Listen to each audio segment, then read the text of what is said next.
Hello friends. आज हम लोग, जैसा कि पहले हम लोगों ने वादा किया था कि उत्तर प्रदेश सुपर टेट का क्लासेस शुरू करेंगे, जिसके तहत आज हम लोग नंबर सिस्टम के बारे में पढ़ने जा रहे हैं। आप लोग भी इसको नोट कर लीजिएगा और प्रैक्टिस करिएगा।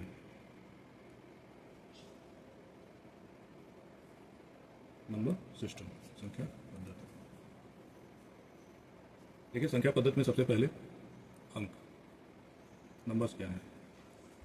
जीरो से लेके जो 9 तक के 1 2 3 4 5 6 7 8 9 ये डिजिट हैं, इसको हम लोग अंक बोलते हैं। इन्हीं अंक को इकाई, दहाई, सैकड़ा, इस पैटर्न के हिसाब से जब इनको व्यवस्थित करते हैं तब हमारी संख्या बनती है। जैसे मान लीजिए 1 2 3, इकाई के स्थान पे 3, दहाई के स्थान पे 2 और सैकड़ा के स्थान पे 1। इस तरीके से जब हम व्यवस्थित करेंगे तब हमको संख्याएं बनेंगी। संख्या मुख्यतः दो प्रकार की होती हैं, वास्तविक संख्या और काल्पनिक संख्या। वास्तविक संख्या वो होती है जिसको हम लोग संख्या रेखा पर प्रदर्शित करते हैं। अब वास्तविक संख्या के अंतर्गत आज हम लोग परिमेय संख्या का अध्ययन करेंगे। ठीक है, तो परिमेय संख्या या रेशनल नंबर।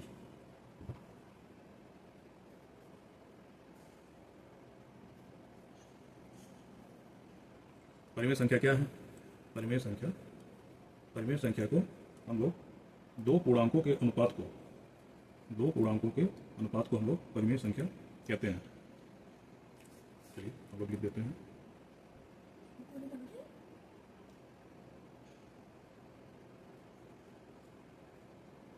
दो पूर्णांकों के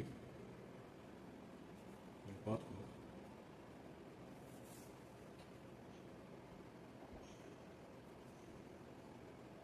परिमेय संख्या कहते हैं। अब देखिए, यहाँ पे एक शब्द आ रहा है पूर्णांक, इंटीजर्स। अब इससे परिमेय संख्या को जानने से पहले हम लोग ये जान लेते हैं कि पूर्णांक क्या होता है। उन सभी पूर्णांक में देखिए, ये हम जो है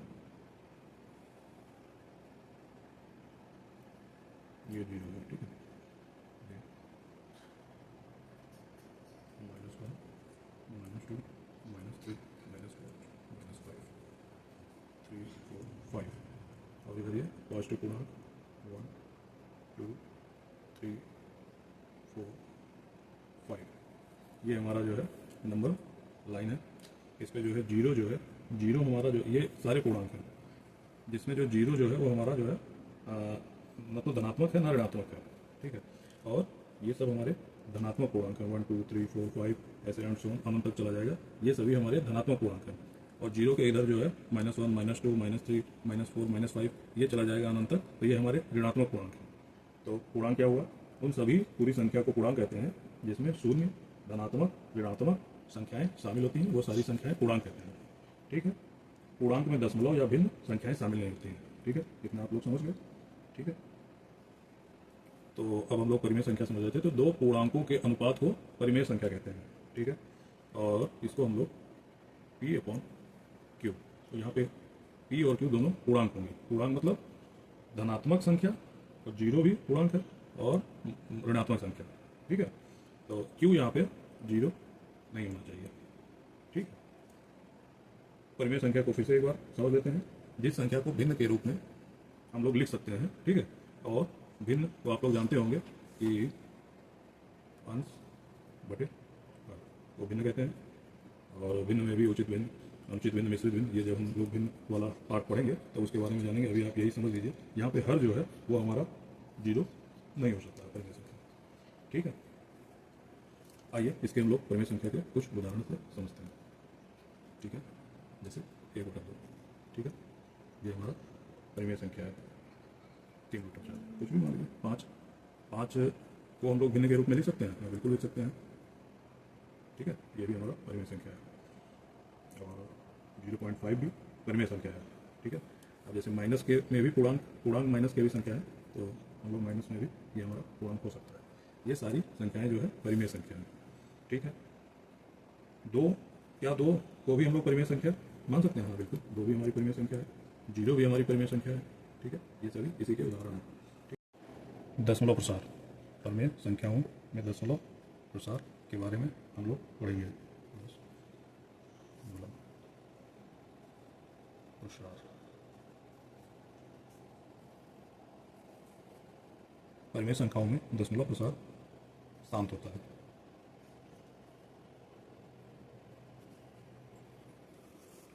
शांत होने का मतलब दशमलव संख्या खत्म हो जाती है, दशमलव के बाद संख्याएं खत्म हो जाती हैं। ठीक है, इसको कहते हैं शांत होना। जैसे मान लीजिए उदाहरण, जैसे 1/2। ठीक है, जब हम 1/2 को पॉइंट के रूप में लिखेंगे तो 0.5, दशमलव के बाद एक अंक के बाद ये संख्या यहीं खत्म हो गई, इसी को हम यहाँ शांत होना कहते हैं।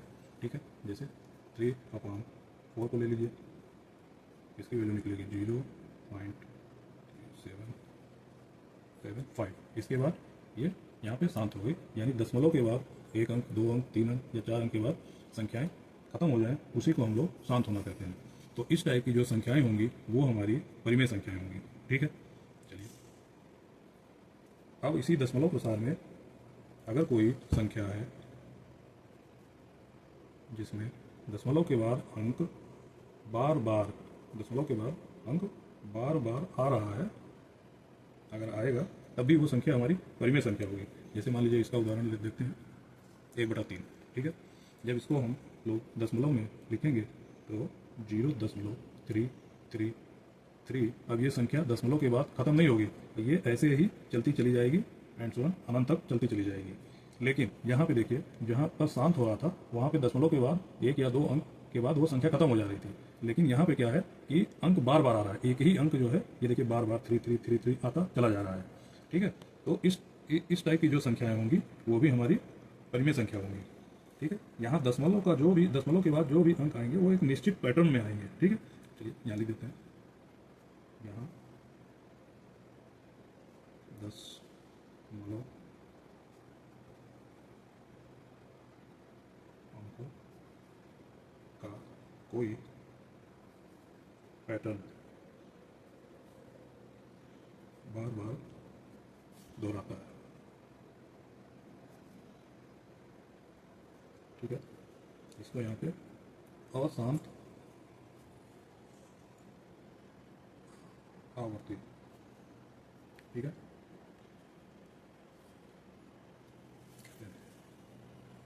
ठीक है, तो ये तो हमारा हो गया परिमेय संख्या। अब आइए हम लोग अपरिमेय संख्या के बारे में समझते हैं। अपरिमेय संख्या, अपरिमेय संख्या वही है, दो पूर्ण संख्या को भिन्न के रूप में नहीं लिख सकते, उस संख्या को अपरिमेय संख्या कहते हैं। या वे संख्याएं जिन्हें P/Q के रूप में नहीं लिखा जा सकता, उसको अपरिमेय संख्याएं कहते हैं। चलिए लिख लेते हैं,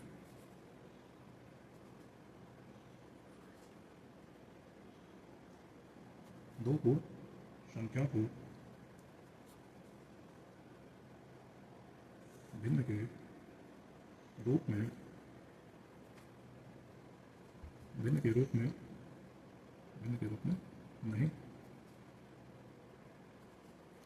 रूप में नहीं लिख सकते हैं।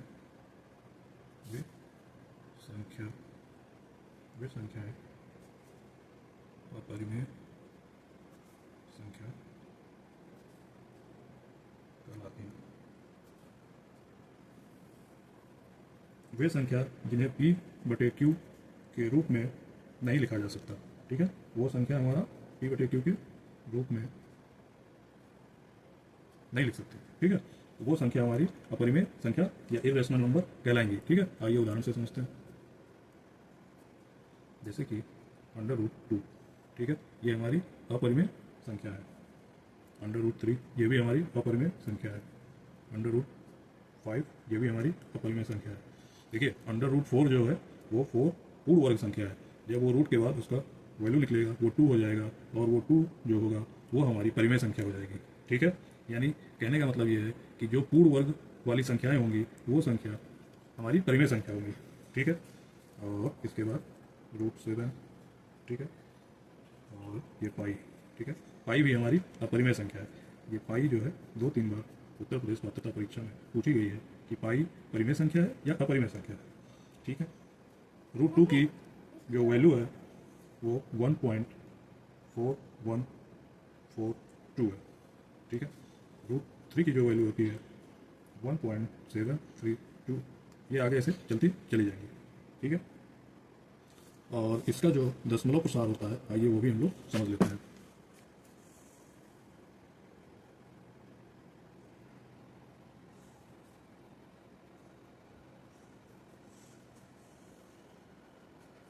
देखिए, इसका जो दशमलव प्रसार होता है वो सबसे पहले तो अशांत होता है। अशांत का मतलब कि दशमलव के बाद संख्याएं खत्म नहीं होती हैं, ठीक है, वो संख्याएं बढ़ती चली जाती हैं दशमलव के बाद। और जो दूसरा होता है वो अनावर्ती होता है, यानी रिपीटिंग भी नॉन रिपीटिंग होता है। अनावर्ती यानी कोई भी पैटर्न वो फॉलो नहीं करते हैं, ठीक है। दशमलव के बाद अंक चलता रहता है, अंकों का निश्चित पैटर्न नहीं होता है, ठीक है। अशांत का मतलब यही है कि दशमलव के बाद अंक चलता रहता है और अंकों को का निश्चित पैटर्न नहीं होता है, ठीक है। चलिए इसको हम लोग लिख लेते हैं। दशमलव के बाद दशमलव के बाद अंकों दशमलव के बाद अंक, तो गलती हो गया, माफ कर दीजिएगा, ये अंक दशमलव के बाद अंक चलता रहता है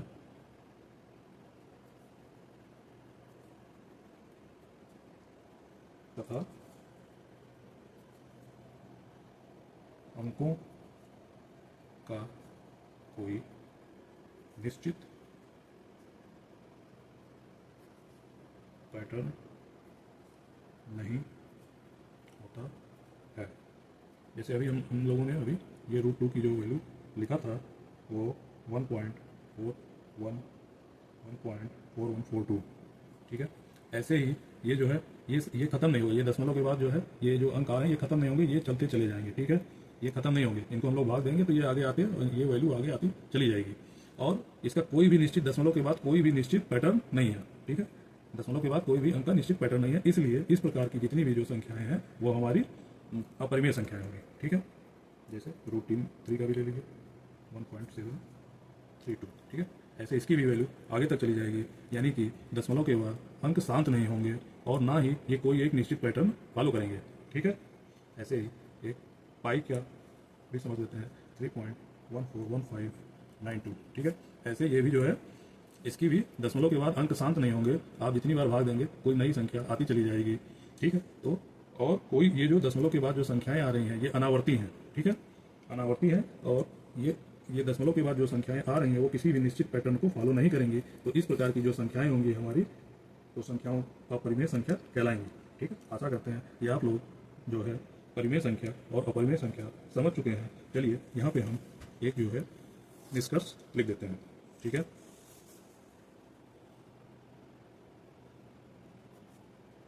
परिमेय संख्या और अपरिमेय संख्या, रेशनल नंबर, इरेशनल नंबर, ठीक है। इसको हम लोग Q/Q के रूप में लिख सकते हैं, ठीक है। Q यहाँ पे 0 नहीं होना चाहिए, इसको Q/Q के रूप में नहीं लिख सकते, ठीक है। इसका दशमलव प्रसार शांत और आवर्ती होता है, ठीक है।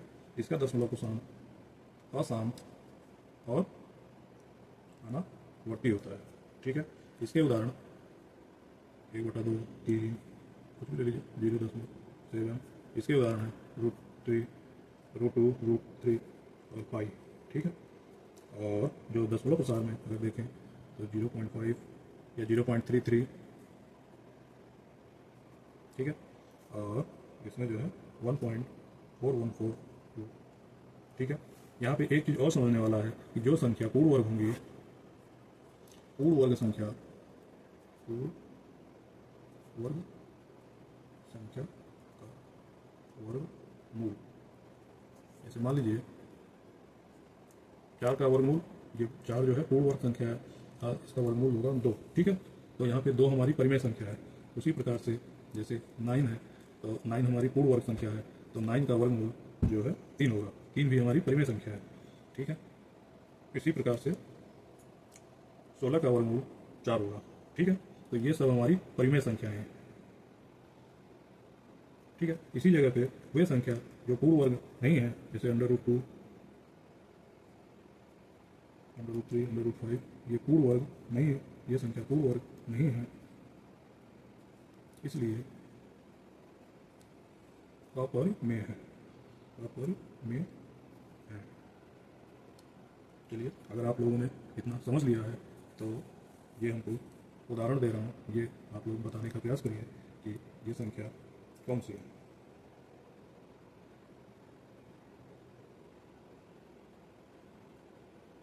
जैसा कि आप लोग समझ पा रहे होंगे कि ये ऊपर की दो संख्याएं परिमेय है और ये लास्ट वाली संख्या अपरिमेय है।